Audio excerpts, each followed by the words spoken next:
Africa is a home to about 617 million young people of working age, and the number is expected to rise to 1.6 billion by 2060, effectively turning Africa into the world's largest workforce. This young human capital has the potential to drive transformative growth across the continent. Harnessing the ingenuity and creativity of African entrepreneurs to create jobs and generate wealth is one solution to spur innovation and development on the continent. I'm from Ghana. My business is in the IT sector. And I'm a fashion designer from Nigeria. And what we do, we replace candles and kerosene by making solar lights affordable for the people who are living in Madagascar. The founder of Brits Fresh Foods, which is a company that aims to promote healthy lifestyle in Africa. I'm from Zambia, Lusaka, and I'm in the health sector. I'm developing a solution which can help farmers manage their farms as a business. A new Africa has now begun to emerge, a more mature continent, aware of its past, proud of its heritage, and willing to do more in pursuit of a brighter future. The last decade has been one of unprecedented socio-economic improvements across Africa. Indeed, economies are growing rapidly, and with a growth rate up to 5%, Sub-Saharan Africa is expected to be among the fastest growing regions in the coming years. And finally, by 2050, Africa's population will double to 2.4 billion.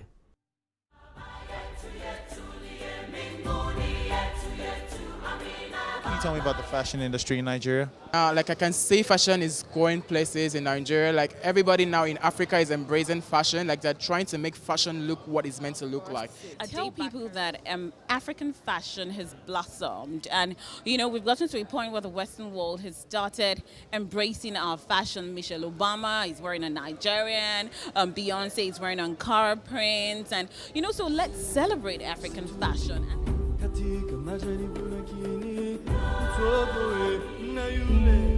Africa needs to change the way the world perceives the continent by telling her own story.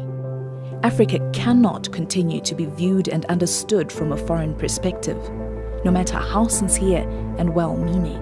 We must tell our own story, the story of the African woman.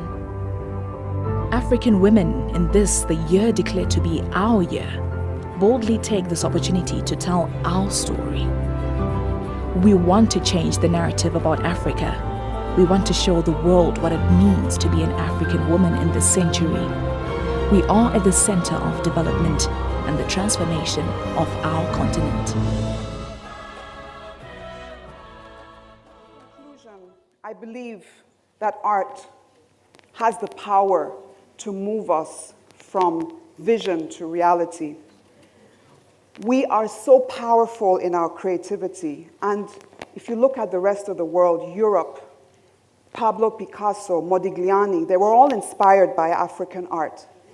If you look at art today and how it has changed the way the world looks at Africa, our identity has changed.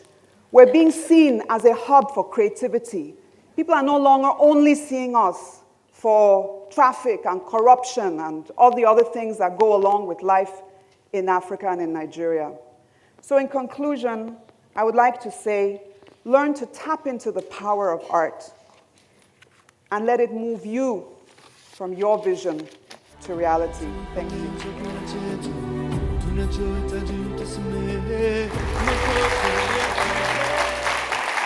Why can we not harness the power and immense energy that is on our continent just by speaking to each other? I would love to turn on my telly and hear about what it's like to be a fisherman in Gabon or a teenager in Togo.